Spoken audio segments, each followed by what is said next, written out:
Shalom and welcome to another in our series of podcasts from Temple Beth Am, a dynamic center for conservative Judaism in Los Angeles. In studying this week's Parshat Truma, I found some themes that relate quite nicely to our experiences in Israel the week prior. When taking a look at Parshat Truma, it mostly reads as an IKEA construction manual or a blueprint for the Mishkan, the tabernacle.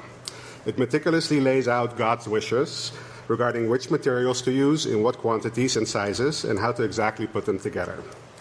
But before those detailed instructions, the Parsha begins with a specific commandment to Moshe to relay to all of the Israelites. Daber el bnei Yisrael v'yikhu li truma me'et kol ish asher yidvenu libo tikhu et trumati. Tell the Israelite people to bring me gifts. You shall accept gifts for me from every person whose heart is so moved. After specifying what those gifts may entail, gold, silver, linen, and many other materials, God continues, Vasuli mikdash v'shachanti betocham, and let them make me a sanctuary so that I may dwell among them. God doesn't say, build me a sanctuary so that I may dwell in it, betocho. The purpose of building the tabernacle would be that God could dwell amongst the Israelites, betocham. We'll get back to this. 2 Sundays ago, 30 of us, a combined delegation of 20 TBA members led by Rabbi Klickfeld, and 10 members of Congregation Agudat Yisrael in New Jersey led by Rabbi Ari Lucas, embarked on a trip that many of us have taken so many times before. I was fortunate enough to have my lovely wife Laura by my side. Laura and I have both been to Israel countless times, including during times of war. This time the anticipation was different. On the one hand, we were both truly aching to be there since October 7th. We've each, like many of you, tried to contribute to relief and support efforts, donation drives, political activism, and volunteering as much as we possibly could from afar. But at least to me, it felt like I had reached the peak of what I could accomplish from 10,000 miles away.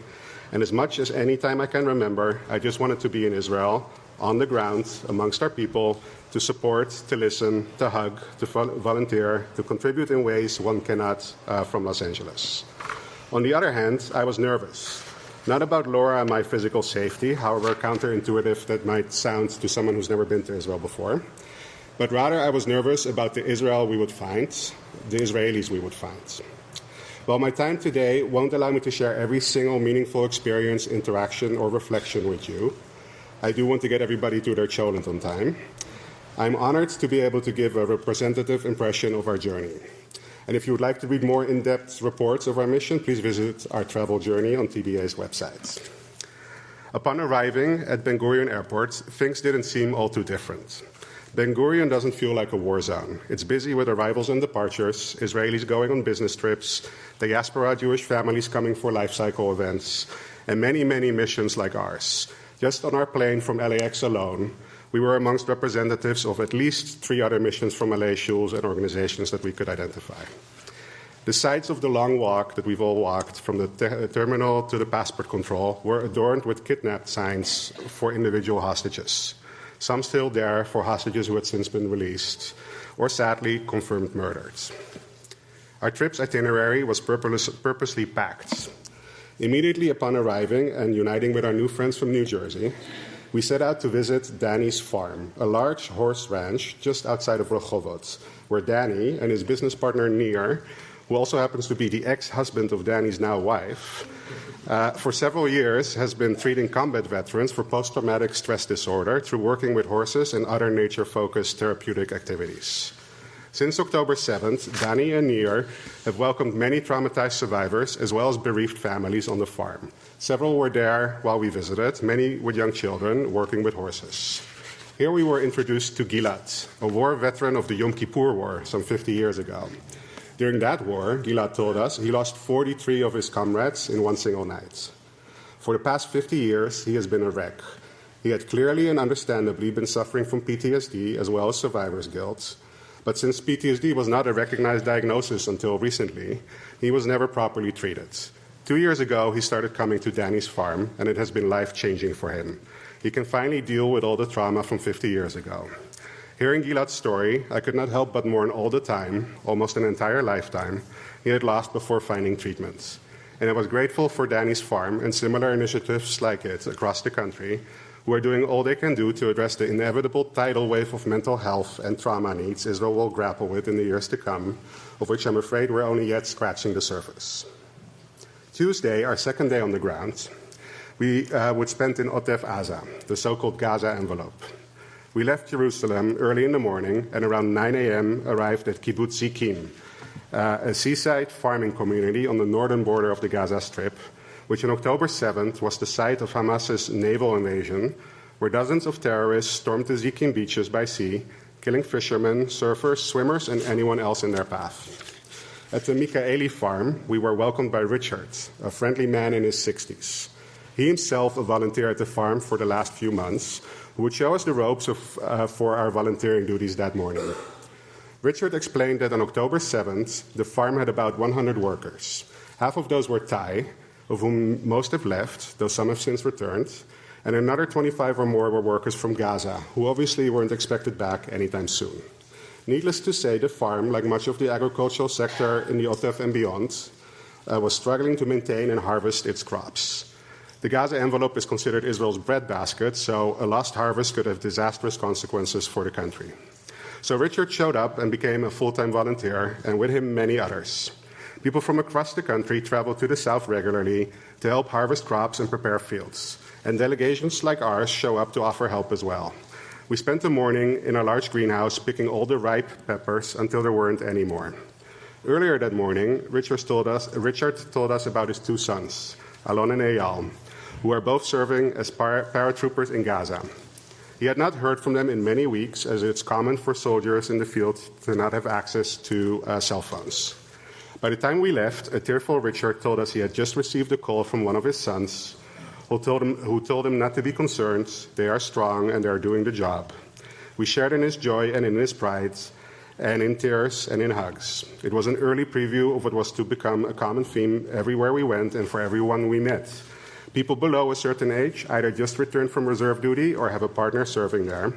People above a certain age have kids or grandkids serving in Gaza. The entire country is intimately connected to the war effort. From Zikim, we drove to Kibbutz Nachal Oz, which, as you may know, Temple Beth Am decided to adopt and has raised significant funds for. Unlike some of the other kibbutzim in the Otef, Nachal Oz is still a closed military zone, in part due to its close proximity to the border fence, and because it houses an army base next door from where the ground invasion into northern Gaza was staged. We were the first group to visit Nachal Oz since October 7th. We were hosted by Nadav, a 30-something-year-old sixth-grade teacher who moved to Nachal Oz 6 years ago, and whose husband, Rotem, was the coordinator of the emergency response team of the kibbutz. Nadav welcomed us near the central community building, whose wall was covered with a giant banner depicting the 5 original hostages taken from Nachal Oz, of whom 3, one elderly woman and 2 young girls, had since returned. Nadav comes back to Nachal Oz every now and then to perform gardening duties because the kibbutz's gardener, Omri Miran, was still a hostage in Gaza. While Nadav has done a great job ensuring the lawn didn't overgrow, the kibbutz still felt very post-apocalyptic, with dozens of wild dogs now overrunning the once vibrant community. Nadav walked us to his and Rotem's house, which was struck by a Hamas rocket in the weeks following October 7th. The broken glass was still on the floor, cracking under our feet as we walked into Nadav's home. Here, Nadav told us his and Rotem's survival story on October 7th. As the kibbutz's emergency response coordinator, Rotem was immediately in contact with Ilan Fiorentino, who was on lookout duty that morning and who reported seeing hordes of hundreds of people approaching the kibbutz from the Gaza border fence. Not just Hamas terrorists, but also women, teens, and elderly looking to plunder, abduct, and kill. Based on this, Rotem decided that the best emergency response was for everyone to stay inside and barricade themselves rather than to try and fight off the attack. Since they were massively outnumbered, they would not have stood a chance. With that decision, Rotem probably saved dozens of lives in Nachal Oz. Unfortunately, not the life of Ilan Fiorentino, who was killed trying to hold off the invasion of the kibbutz. All throughout Nadav speaking with us, the sounds of war a few hundred yards away were ever present. The buzzing of UAVs overhead and the periodic loud booms of artillery fire that literally shook the house on its foundation. Nadav told us about his best friend, Livnat, who together with her husband and 3 young children were murdered by Hamas terrorists in their beds at home that morning, and about his in-laws who were escaping their apartment building under attack, and how the footage of his brother-in-law being shot dead on the balcony of their building became one of the better-known images of October 7th. In a shaking house with the sound of bombs in the distance, we formed a close circle around teary-eyed Nadav, and together we recited El Maleh Rachamim for his friend Ilan Fiorentino and his best friend Livnat and her family. Before departing, Nadav spoke to us about how much it meant for him, for us to show up and listen to and support him. The victims of October 7th felt deeply alone and abandoned that day, and Israeli society as a whole has felt this way ever since.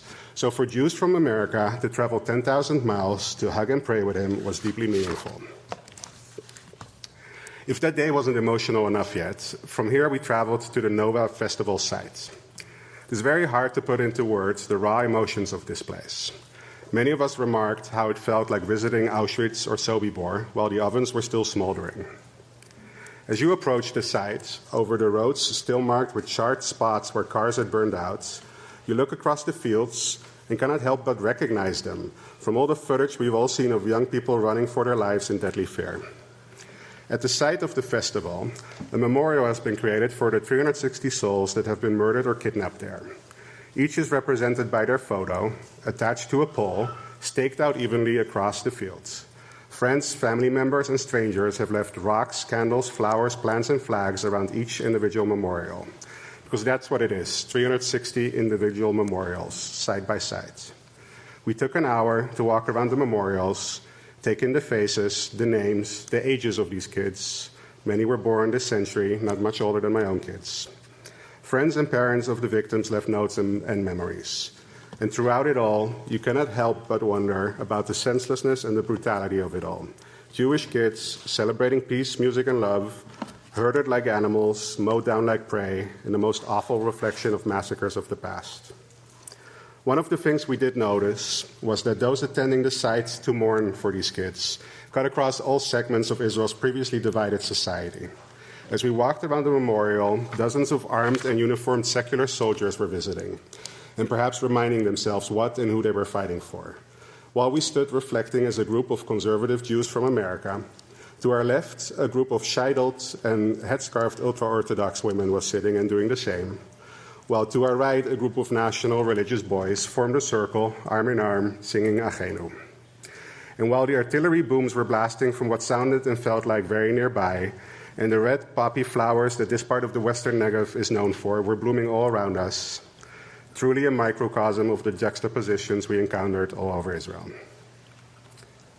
During this trip, we also visited Kikar HaChatufim, or Hostages Square, which was set up in front of the Tel Aviv Museum of Arts, and not coincidentally across the street from the Kiryah, the IDF headquarters, where also the war cabinet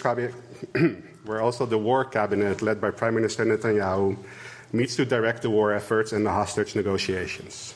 On the square, there are many art installations expressing the horror, pain, longing, and despair family members, and by extension all of Am Yisrael, feel regarding the hostage situation and what the hostages must be enduring in the terror tunnels of Gaza. Family members have set up tents in which they welcome anyone to talk with them, learn about their respective relative, or to just deliver a hug or another expression of support. An artist has created an installation that recreates an approximately 60-foot segment of a Hamas tunnel. Traversing it, even in this short tunnel with 2 open ends, you can feel the air being heavier and more humid once you reach the middle. It paints a very pungent picture of what it must feel like for these hostages, to the extent that one can remotely imagine that on our way to lunch at an Italian restaurant in Tel Aviv. We had several opportunities to volunteer during this trip. In addition to the farming we did in the south, we visited an organization called Ezrat Achim in mostly ultra-Orthodox Beit Shemesh, where we prepared hundreds of lunches for IDF soldiers. We visited the headquarters of Achim LaNeshek, now known as Brothers and Sisters for Israel. Started last year as a protest organization against the government's judicial reforms. On the morning of October 7th, the leadership of this organization ceased all of their protest and political activism and leveraged their existing infrastructure that reaches hundreds of thousands to activate the largest civil aid project in Israel's history. we traveled to the headquarters of the Givati Brigade, the elite paratroopers of the IDF, where we were hosted by the chairman of the organization, Yitzhak Levitz, that supports Givati fighters, veterans, their families, including the bereaved ones, in any way they can, alongside his assistant Yehudit, who had lost her father, brother, and cousin on October 7th. Here we had the privilege of hearing in person from Givati fighters who had driven up from Gaza to speak with us, as well as from a Givati commander on the front who called in via Zoom connection. We learned about the effects of October 7th on Israel's Arab population and the fragile fabric of Jewish-Arab relationships. First by visiting the Yad V'Yad school in Jerusalem, where Jewish and Arab kids learn alongside each other and are taught in both Hebrew and Arabic. And by hearing from Mohammed Darasheh, a leading expert on Arab-Jewish relationships and a scholar at the Shalom Hartman Institute. We visited Har Herzl, the military cemetery in Jerusalem, where we paid respects to fallen soldiers. It was particularly gut-wrenching to visit the regrettably very large section dedicated to soldiers fallen on and since October 7th. We hosted survivors from Kibbutz Nachalos for Shabbat dinner and heard their harrowing stories of survival, each riddled with dozens of ostensibly small decisions and acts of heroism on that cursed day, each of which, had they gone slightly differently, could have easily prevented them from sitting for dinner with us that evening. We met with and listened to experts in various fields. We got to meet and have lunch with one of my personal heroes, Elon Levy, the English language spokesperson for Israel that many will know from appearances on TV and social media. Since October 7th, Elon has been one of Israel's most effective public relations warriors, not shying away from any interview or any question, and most powerfully, succinctly, and clearly laying out Israel's case, even in the most hostile forums and with the most hostile journalists. He shared with us his perspectives on the war, the hostage crisis, public advocacy, Qatar's role, and anti-Semitism, to name a few topics. We met with former Knesset member Tehila Friedman, who laid out to us her vision for building on the renewed sense of unity between the segments of Israel's society and ensuring a better outcome for the future.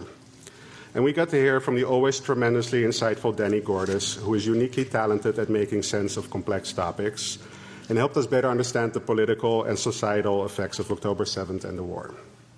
A recurring theme with all these people we spoke to is how in awe every single one of them is with the young generation. The generation of kids that picked up their arms, left their homes, schools, jobs, and families, and are putting their lives on the line, sometimes unfortunately literally, in the defense of Eretz Yisrael and Am Yisrael, and doing so with unmovable conviction and dedication to the Zionist project and to the protection of the Jewish people.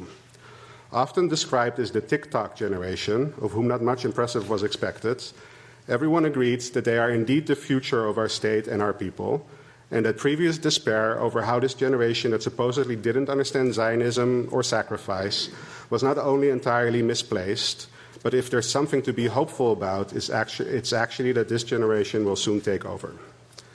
When on Friday night we were welcoming Shabbat at the Kotel, Laura danced with a group of 19-year-old female soldiers and remarked to them, "I'm so impressed with you. American kids do nothing but be on TikTok all day." The Chayalot responded, "When we're not out fighting for our country, we are on TikTok all day too." Let's get back to Parshat Truma and closer to Kiddush. We learned how God commanded every Israelite who is so moved to contribute to the building of the Mishkan so that he could dwell amongst them. It was this collective project of tzedakah and communal purpose that would bring God's Shekhinah amongst the people of Israel. The Mishkan was the portable predecessor to the two temples that eventually would be built in Jerusalem and whose destruction we commemorate daily. In my industry, we would have called it a beta version, before Temple 1.0 and Temple 2.0. Fast forward 1903 years from the destruction of the Second Temple, on the eve of the Yom Kippur War, a despondent Moshe Dayan, defense minister of Israel at the time, contemplated an imminent demise of the Zionist project and proclaimed, "The Third Temple is about to fall." It was not difficult to be equally despondent on and since October 7th. In fact, Danny Gordis put it to us this way. On October 7th, Zionism failed, in the sense that our sovereign state was meant to prevent Jews from ever again being the so-called victims in waiting. For thousands of years, we lived at the mercy of our hosts, powerlessly waiting for the inevitable slaughter that always came. However, while the state institutions may have failed miserably on October 7th, and while we have witnessed and continue to process incredible pain, this mission left me with a strong conviction that the Third Temple did not fall. Zionism didn't fail. Zionism was reawakened. From the beta version in the desert over 3,000 years ago to now, the so-called Third Temple, every person whose heart is so moved heeds the call to give their terumah to the common cause of Am Yisrael. Israel is witnessing an epidemic of volunteerism. Families drive south on their days off to pick fruits. 250,000 internally displaced people are being cared for as best as possible by communities across the country. The IDF has seen 150% response rates to reserve call-ups. Donation drives have to turn people away. Ultra-Orthodox men who were fighting IDF recruitment a year ago are voluntarily enlisting. The next generation, which everyone feared was doomed, turns out to perhaps be our best generation yet. And yes, missions from the diaspora show up by the plane loads to volunteer, to listen, to bear witness, to hug, and to support. If you haven't yet had a chance to go on a mission, please do so. Just go. You have been listening to another in our series of podcasts from Temple Beth Am, a dynamic center for conservative Judaism in Los Angeles. If you enjoy these podcasts, we invite you to write a review on the Apple Podcast site or wherever you get your podcasts. For more information about Temple Beth Am Los Angeles, go to tbala.org.